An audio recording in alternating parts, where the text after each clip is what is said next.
28वां अध्याय और उसकी पहली आयत से लेकर के 10वीं आयत तक, जो वाक्य इस बात को बताता है कि प्रभु यीशु मसीह सप्ताह के पहले दिन मृतकों में से जिंदा हो गया है।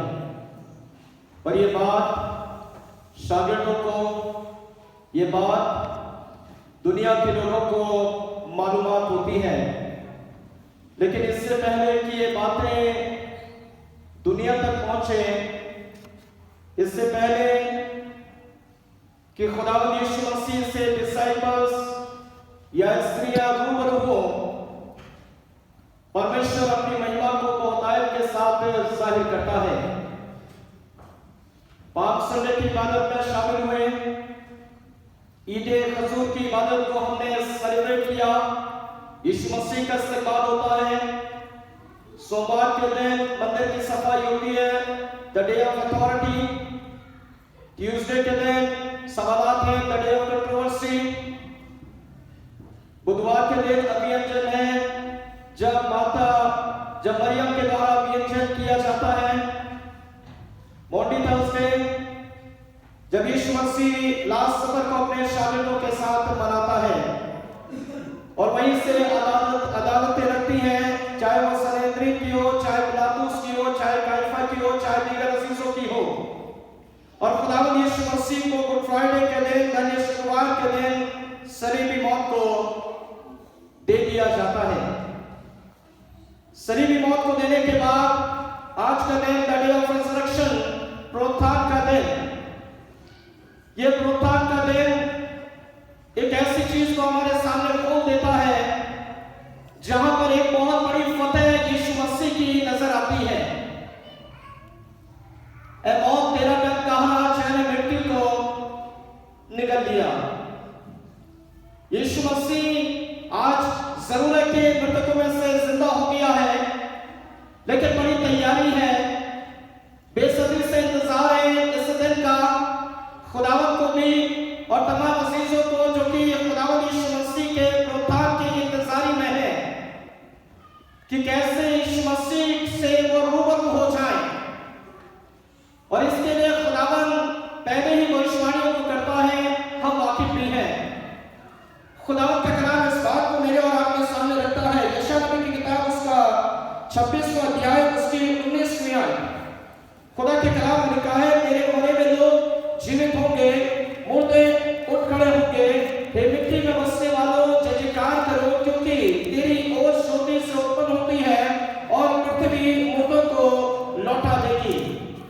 26-19 इस बात को बताता है, जो कि पहला हिस्सा कहता है तेरे मरे हुए लोग जीवित होंगे। आज ये दिन है कि यीशु मसीह मृतकों में से जिंदा है। आज हम इस दिन को सेलिब्रेट कर रहे हैं, जो इसाया चैप्टर 26 वर्स 19 कहता है, तेरे मरे हुए लोग जिंदा होंगे, और प्रभु यीशु मसीह में यह भविष्यवाणी पूरी हो जाती है। यानी कि प्रभु यीशु मसीह जब मृतकों में से जीवित होता है, यह हमारे जीवन के लिए बड़े आनंद का सबब बन जाता है। क्योंकि भजन संहिता की पुस्तक में लिखा है, 16 अध्याय की 10वीं आयत में लिखा है, क्योंकि तू मेरे प्राण को अधोलोक में ना छोड़ेगा, ना अपने पवित्र जन को सड़ने देगा। तू अधोलोक में ना छोड़ेगा और ना अपने पवित्र जन को सड़ने देगा। और भी जो भविष्यवाणियां हैं, उन पर मैं आपके ध्यान को केंद्रित नहीं करूंगा, क्योंकि बहुत सी भविष्यवाणियां हैं जो खुदावंद यीशु मसीह के रिजरेक्शन से ताल्लुक रखती हैं। खुद स्वयं प्रभु यीशु मसीह भविष्यवाणी बड़ी उम्दा करता है। जब फरीसी और इन तमाम संप्रदाय के लोगों से यीशु मसीह की वार्तालाप होती है, तो यीशु मसीह कहता है, इस मंदिर को गिरा दो तो मैं इसे 3 दिन में खड़ा कर दूंगा। जिसे बनाने में 46 साल लगे हैं, जिस हैकल को बनाने में 46 साल लगे हैं, वो सोचते हैं कि खुदावंद यीशु मसीह उस हैकल की बात कर रहा है, लेकिन वो तो अपनी जिंदगी की बात कर रहा था। यदि मुझे सलीबी मौत भी मिलेगी तो भी मैं तीसरे दिन जिंदा हो जाऊंगा। यदि इस मंदिर को ढा दो तो मैं इसे 3 दिन में खड़ा कर दूंगा। खुदावंद यीशु मसीह जब जी उठता है तो ऐसी जो एक खास बात होती है। खुदा के कलाम में लिखा है, रोमियो उसका 4 अध्याय उसकी 25वीं आयत, जब उस दी जाती है और उसके बाद उसका जी उठना है। रोमन्स चैप्टर 4 वर्स 25 कहता है वो हमारे अपराधों के लिए तो पकड़वाया गया और हमारे धर्मी ठहरने के लिए जिलाया भी गया। हम तो गुनहगार थे, गुनाह की हालत में थे और जब उससे पकड़वाया गया, लिखा है वो हमारे अपराधों के लिए पकड़वाया गया और उसके बाद लिखा है हमारे धर्मी ठहरने के लिए जिलाया गया, ताकि हमारे अपराध, हमारे गुनाह माफ हो जाएं और हम खुदा की नजर में धर्मी ठहर जाएं। वचन कहता है यीशु मसीह का जो जी उठना है अपराधों से और तमाम चीजों से हमें नजात को तो देना है, लेकिन साथ ही साथ हम खुदावंत की नजर में धर्मी ठहर जाएं, हम खुदावंत की हुजूरी में पाक साफ हो जाएं, खुदावंत की नजर में हम धर्मी ठहर जाएं। खुदावंत का कलाम कहता है हम उसकी नजर में जो धर्मी ठहर जाए तो हमारे जीवन में ये बात, ये विश्वास कैसे पैदा हो जाए। जब आप सेविकाई की बात करते हैं, जब आप सेवा की बात करें, यीशु मसीह जब शागिर्दों के साथ प्रभु की खिदमत को अंजाम दे रहा है तो अजीजों खुदावंद यीशु मसीह ने कई मर्तबा जो है इस बात का जिक्र किया है। ये जरूर है कि मैं सलीबी मौत को सहूं, ये जरूर है कि मैं तीसरे दिन मृतकों में से जिंदा हो जाऊं, लेकिन अजीजों कमाल की बात ये नजर आती है कि शागिर्द उन बातों पर तवक्कुल नहीं कर पाते हैं। यीशु मसीह के जी उठने के बाद कितने अजीजों ने उस पर एतबार किया। खुदा के कलाम इस बात को कहता है यूहन्ना रचित सुसमाचार उसका 20 अध्याय उसकी 29वीं आयत। यूहन्ना रचित सुसमाचार 20 अध्याय उसकी 29वीं आयत। यीशु ने उससे कहा तूने मुझे देखा है, क्या इससे विश्वास किया है?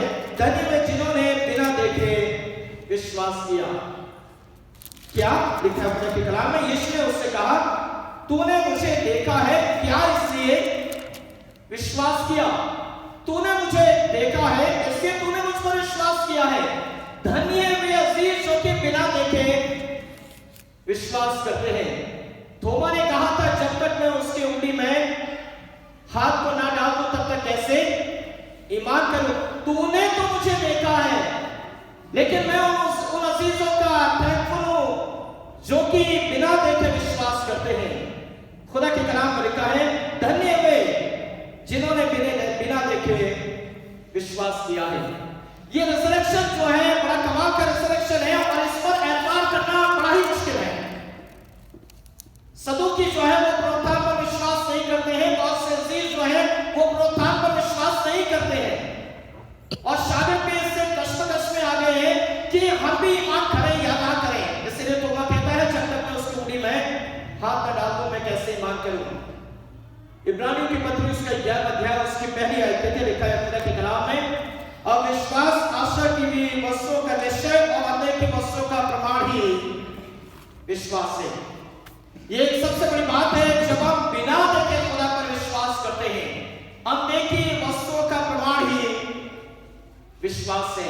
और जब हम उस पर विश्वास करते हैं, उस पर ईमान या भरोसा करते हैं, हमारी जिंदगी के अंदर परमेश्वर एक लिविंग होप को क्रिएट करता है, एक जीवित आशा को पैदा कर देता है इससे पुनरुत्थान के मार्फत। जब हमारी जिंदगी का अटूट विश्वास हमारा प्रभु यीशु मसीह पर होता है तो हमारी जिंदगी के अंदर एक जीवित आशा को पैदा कर देता है। पहला पत्रस उसका पहला अध्याय उसकी 30वीं आयत कहती है हमारे प्रभु यीशु मसीह के परमेश्वर और पिता का धन्यवाद हो जिसने यीशु मसीह के मरों में से जी उठने के द्वारा अपनी बड़ी दया से हमें जीवित आशा के लिए नया जन्म दिया है। एक बड़ी दया के अनुसार लिखा खुदा के कलाम में कि यीशु मसीह के मरे में से जी उठने के द्वारा जब यीशु मसीह का रिजरेक्शन हुआ या यीशु मसीह जी उठा तो कलाम में लिखा है उठने के द्वारा अपनी बड़ी दया से हमें जीवित आशा के लिए नया जन्म दिया है। ये रिजरेक्शन हमारी जिंदगी के अंदर तो लिविंग होप को क्रिएट करता है, लेकिन हमें एक नया जन्म भी देता है। और ये नया जन्म हमारी जिंदगी के लिए कितना जरूरी है। जॉन चैप्टर 3 वर्स 3 कहता है यदि कोई नए सिरे से ना जन्मे तो वो परमेश्वर के राज्य को देख नहीं सकता। ये रिजरेक्शन हमारी जिंदगी को ट्रांसफॉर्म करता है, ये रिजरेक्शन हमारे जीवन को नया करता है और हमारी जिंदगी को जो है अपनी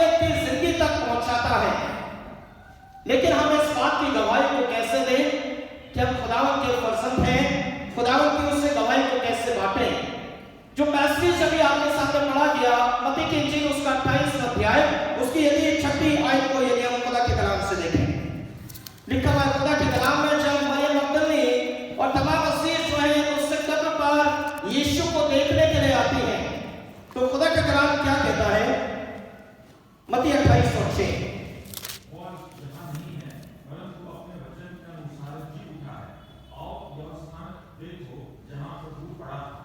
ये स्थान को देखो जहां पर प्रभु पड़ा था। ये स्वर्गदूतों की एक बहुत बड़ी गवाही है। जब मरियम मगदली पहुंचती है, आ जाओ देख लो जहां प्रभु रखा गया था उस स्थान पर नहीं है। ये गवाही स्वर्गदूतों की नजर आती है, चेलों की भी गवाही नजर आती है, गलील में भी गवाही नजर आती है, इमाउस के राह पर गवाही नजर आती है, शागिर्दों की गवाही नजर आती है, बहुत से स्त्रियों की गवाहियां नजर आती है। मैं इस बारे में बड़ा मनन चिंतन कर रहा था अजीजों। पाम संडे से लेकर गुड फ्राइडे तक मैं थोड़ा मनन चिंतन कर रहा था, और जब गुड फ्राइडे पर सातों खलनात पर मेरी नजर पड़ी तो मुझे बहुत सी चीजों का एहसास हुआ।